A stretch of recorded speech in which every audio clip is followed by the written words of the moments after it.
Hey everyone, you are listening to the Self-Awareness Journey podcast. This little banter is about a car ride long and features your hosts, JJ Parker and Melissa Albers. JJ owns a tech company and Melissa has been a coach working with influencers for the last 18 years. Hey, Melissa. Hey, how you doing? Great. Awesome. Hey, I really enjoyed our conversation last week about kind of being an actor and putting on a uniform and going to work, and kind of how um, work life and home life is getting all intermingled nowadays.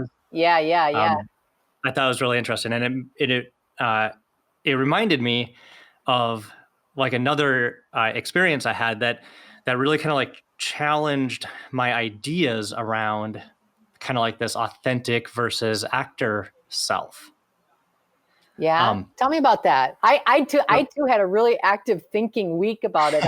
It was super awesome. And then I always love when we come back together and like get to riff on this stuff because it's just really cool. So what'd you come like up this with? one needed a round two because I really got thinking all week. So last summer, we were traveling, and I was on a train in Spain, and I happened to be sitting next to a guy and his family, who was originally from the United States and were living in Russia, right? Wow. And so, I just kind of like curious, like, how did this guy end up here? What is he doing? And he's working for a U.S. company there. And so I just was talking to him about, cultural differences, like what's the business climate like there, and how did his family adapt to living in such a different culture than ours. And that was really interesting. And he said something that kind of struck me. He goes, "Oh no, the thing with the people in Moscow is that they're all like extremely warm and friendly." And I was like, huh. Yeah. Like, that's not, I mean, right or wrong, that's just not my stereotypical view of that culture, right? Yeah. I'd have to admit the same. And I mean, I haven't been there. Didn't experience this firsthand, so I feel bad saying that I had this stereotypical view, but I did. And so I asked him more about that, because I did express to him, I was like, that's not my, what I've ever kind of heard. And he was saying that once you get to know people, like the people that work for him, their friends, they're like extremely friendly. But to strangers, they're not very friendly. And so he's kind of confirming, like, yeah, there is this kind of cultural difference, and it has to do with how they engage with people they don't know. And he went on to explain that in the former communist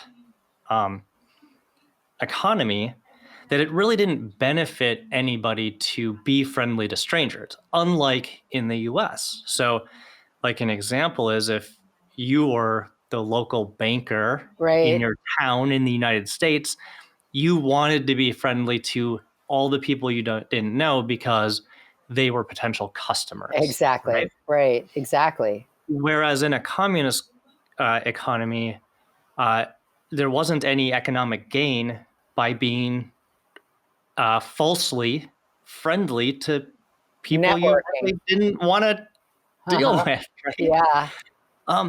And that really struck me, because I thought, wow, has our culture made me less authentic? Right? Has our culture somehow tuned me to be friendly to people who I naturally just like wouldn't be? Right? Yeah. I thought that was really interesting to think about. So I want to kind of like hear your thoughts on that idea.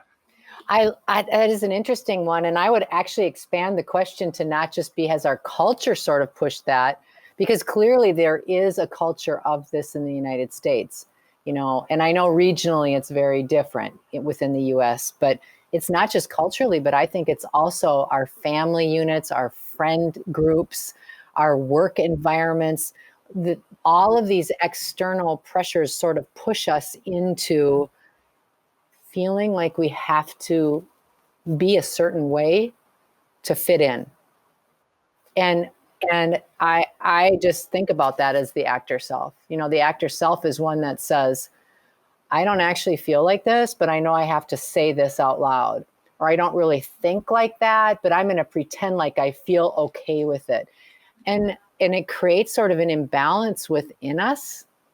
But I think that we all do it all the time, and then if you look at the authentic, like if you want to use the terms actor versus authentic, like to me, being authentic means that everything that I think, everything that I say, what I do, and how I feel, all four of those things are in alignment.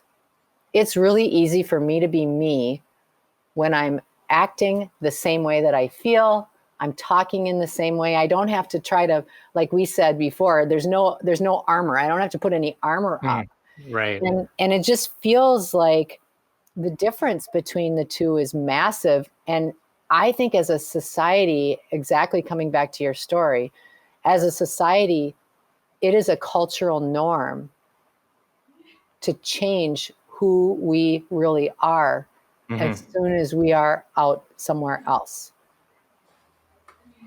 Yeah, that's when you said a couple of things that got me like questioning, like you and I will talk about like psychological safety, and we're kind of even talking about like like safety, like I feel safer if I fit in and I'm part of a group, and what you're kind of saying is that there might be a natural tendency to want to try to fit in, so we start modifying our behavior, even though that's not really like in alignment with how we're really feeling. Yeah, it's exactly right. And like you see it in the workplace, like we, as you and I have talked over the years, is like the workplace is really interesting.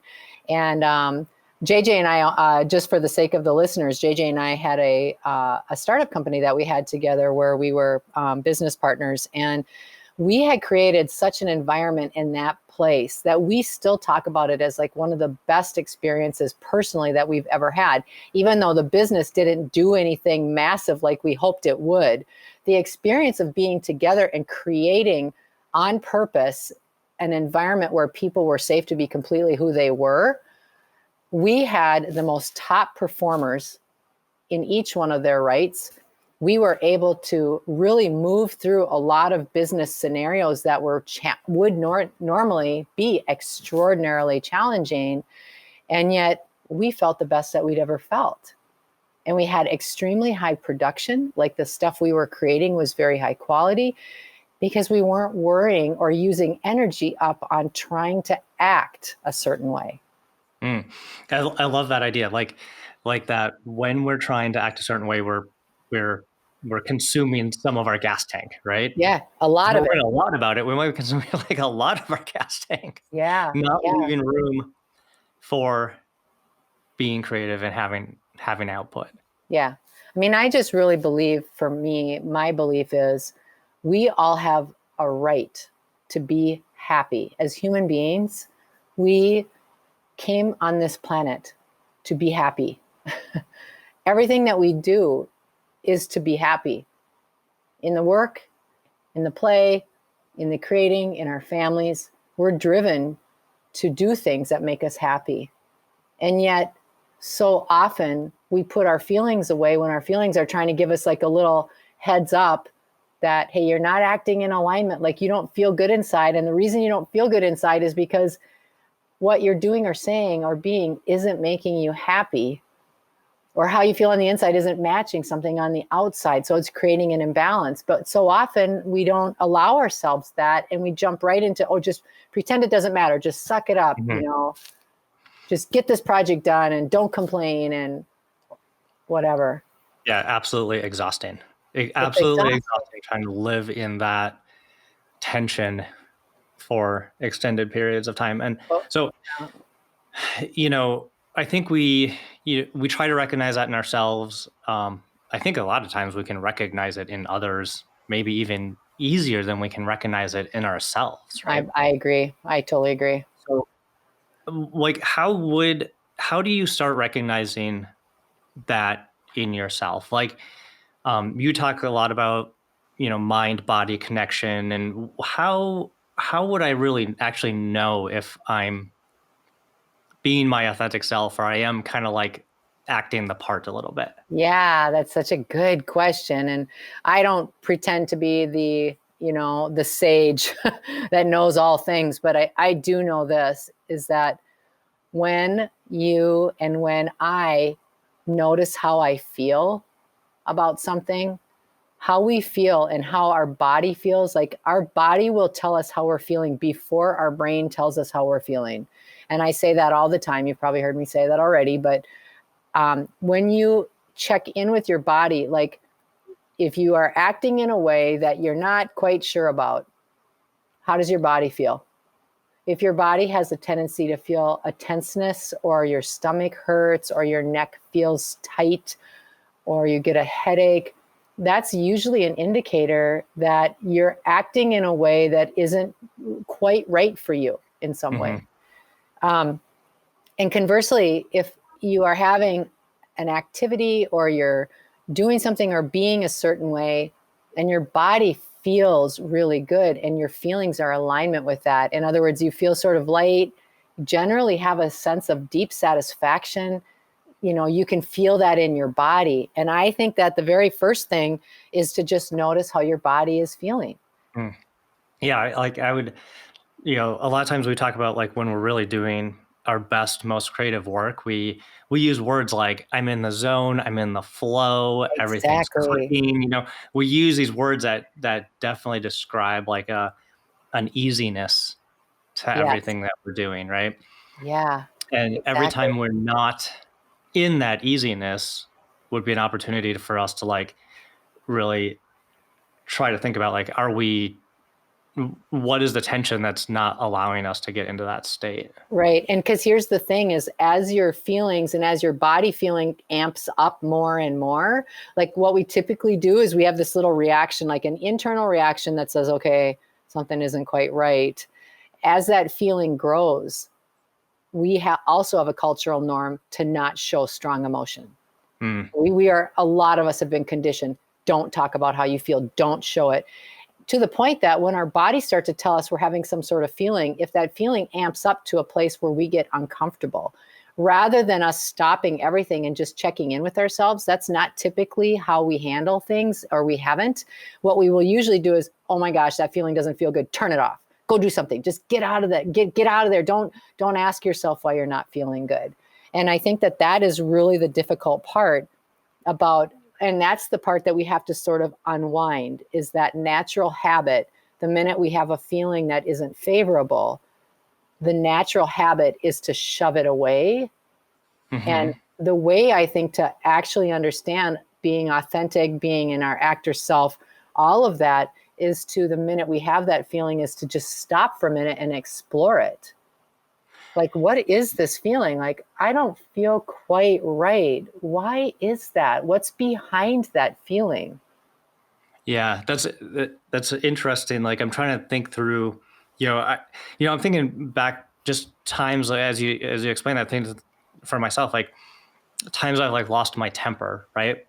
Like I have this strong sort of physical reaction, which boils over. Um, Twice a year, and maybe, but okay. uh, but I'm trying to think of like how do I actually like allow myself some space Yeah, where I can rationalize this physical feeling before it actually like yeah, comes out as an over the top emotion, right? yeah. Because I think that's what happens is we think that if we bypass the feeling in the moment, that we're going to be fine. Like it'll be fine. Everything's fine. Just we'll just bypass it. It isn't there anymore. But actually, we're collecting it, right? It's building in there somewhere. And I always say if you poke one where, it's going to poke out somewhere else. Like it has to go somewhere. And so then what ends up happening is we have like these more strong emotional reactions and responses to things because they're building up, but we don't even notice that. Yeah. Oh, that's really interesting. Like how that energy collects within you until you're just really almost consumed Yeah. with it. Yeah. Um, Yeah. it reminds me a little bit, like I've talked quite a bit about like meditation and kind of the effects of that on the brain. It reminds me of like the mindfulness practice of just like feel the emotion, feel the thought come in to your brain, and then like let it go, right? Yeah. Yeah. But don't suppress it or ignore it. Like it's gonna happen. Yeah. What you do with it is the key, right? Yeah. Um, Yeah, exactly. And I think too, I always say be a river, not a reservoir. It's like that these things are going to come to you. Your life is going to happen, and you have certain triggers that will push you into acting like nothing bothers you, mhm. or will push you into some sort of emotional response that you are uncomfortable with, but you have learned amazing tactics and techniques to pretend it doesn't bother you. And I just think that it's exactly right. It's like that whole mindfulness. And I know that sounds airy fairy. Not everybody may be into meditation and that sort of thing, but it's the same thing. It's like these feelings that we have are present regardless if we acknowledge them or not. Wouldn't it be interesting, and instead of being afraid of a feeling, to just sit with it for a moment and then let it pass through, and then get on with it, Mhm. like acknowledge it, be able to understand it, because it allows you to be way more your authentic self and way faster with a lot less energy consumed. Yeah, I'm just thinking like uh trying to do that in practice at first is going to be really challenging. Like, like really have to Yeah. like think about it a lot. Well, Like, I agree. And some people are more aware than others. But you know what I would say is, I would say that even culturally, more and more we are becoming aware of this stuff. Like, I mhm, feel in the last 2 or 3 years, there's been a big paradigm shift in like workplace dynamics and in professional dynamics and even parenting. Like, there's just a big shift to be more aware of feelings. Like, I really believe that that's a thing. Um, and so I think it happens not just by you making a decision, but like even in this conversation, JJ. So we've been talking for a few minutes now, and like we've kind of learned some stuff in this conversation. And I always say you can't unlearn something that you know. Like, you can't unknow it. You hear something in the conversation, and it resonates for you, and you go, oh yeah, I know that's happening for me. You can't unknow it now. It's not like you're going to stop listening and then just go back it's to, stuck in yeah, there. it's stuck there. So I think awareness is a huge part of the process. And then, I don't know, for me, I feel like it's always so much easier when I'm not judging myself. Hmm. Like when I become more observational instead of judgmental. And by the way, that's been one of the hardest things for me ever. So I've always been really critical of myself, judgmental of myself, a bit of a perfectionist. So Yeah, like why, why am I thinking this way? Like I shouldn't think this way. yeah, why do I feel I, like this? That's dumb. yeah. I shouldn't feel like that. Mhm.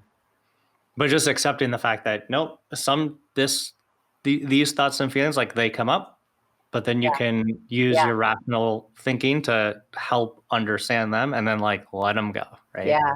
And then I think too, the other thing is interesting is to start identifying like what is it that triggers you? Because if you spend even just kind of 5 minutes doing a personal inventory, it's amazing how you'll go, oh my gosh, yes, every time I have this particular topic of conversation, I get real mad. Hmm. Or every time I have to talk to my brother-in-law, he's so annoying and he's so this and so that. And it just makes me mad. Like, I feel like I have to armor up if we're going to be at a family event, and I start dreading it like a week before. Noticing what your own triggers are first is really a huge way of being able to unpack this and move through it really fast. Yeah, that's probably like a whole nother Yeah. conversation we can Right. have It right is. around like how triggers can pull you in and out of being your authentic self, right? I think that's Yeah. probably another really interesting conversation Yeah, exactly. we I can have. agree. Kind of back to a little bit more like tactically as we were talking about um, you know, fitting in and safety and we talked a little bit about workplace and having feelings be more part of the workplace.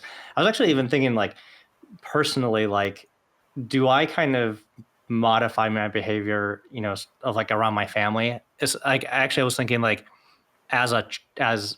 um like, do I modify my behavior around my parents? Right? Like, do I act like a child around my parents because that is our very long classic relationship, parent Yeah, child, the right? And expectations, like this idea that maybe your children are moving into, and your children are moving into a time where it's a less parent-child relationship and a more almost peer relationship because they're older. Yeah. Um, Yeah. how does that kind of play in with those roles that we play? And Yeah. how have It's you so seen those transitions and that self-awareness happen as maybe your kids have gotten older? Yeah, that's such a good. I mean, I was reading that by the time you're 4 years old, you've already established all of your thinking patterns and your behaviors in terms of what's expected of you. By the time 4 you're years four. old? That's amazing. Yeah. And don't quote me on that, but that was the article, and it was super interesting because it makes you realize, so many ways that I think and so many ways I behave are ways that were created before I was even actually aware that it was socially what was expected of me. And so then as I got older and I started to develop myself and I started having needs and desires that were outside of some of those expectations, if I was pretty serious about keeping family health or pretty serious about keeping everybody okay around me, that would automatically put me at odds with my own energy. Mm. It would already put me at odds to worry about, oh, I want this, but is that okay? Like, I want to be like this, but nobody around me is like this. Is that okay? Am I creating a ruckus by just being who I really am? So Yeah, that's really interesting. yeah, Like, so much of, even what we talked about last week about how a lot of our thinking patterns are on autopilot, right? They're yeah, habitual, they're routine. yeah, And some of those things that we learn as very young are really are really programmed in there, right? And yeah. Like those are just deep ruts that are hard to get out of. Yeah, well, just think about like the little kid, you see them and they go to a family reunion and the parent says in the car, "You will not act this way. Yeah. You will not act that way. This is what we expect you to do." And and already you're getting yourself in this lane of, I have to act a certain way in order to not create drama or Hmm. troubles or get in trouble or and that's the actor self. That's the actor self. And so we have, Established really early yeah, on. yeah, Really early on. Yeah, that's really amazing. Well, I'm looking forward to this week to maybe sitting with my thoughts a little bit longer yeah, me and too. really like exploring how, like, that physical sensation when Yeah. I get a rush of emotion, try to just get back to where did that feeling start and how can I sense it? Yeah. And my takeaway from this is to sort of evaluate my own triggers. Like I just have been thinking as we've been having this conversation, I actually have never sat down and sorted that out myself. It's like, what is it that I find triggers me? It doesn't matter how I'm acting about it on the outside, but if I can kind of follow that string to the front end of it, like what are the things that get me kind of Yeah. upset? I think that would be an interesting thing for me to think about this week. Yeah. Well, I expect a very well organized spreadsheet that we can go over I'll when get we right take on that that. inventory. Well, thanks for the conversation. It was awesome. We hope that you've enjoyed today's episode. Our mission is to help people become happier and more effective by gaining insight into their own thoughts and feelings. We'd love your support. First, share this podcast with anyone you think might enjoy it. Second, leave us a rating or review on your favorite podcast site. This helps others discover the podcast so we can reach more people. And third, sign up for our newsletter at theselfawarenessjourney.com. This will help us communicate better with you and build our community.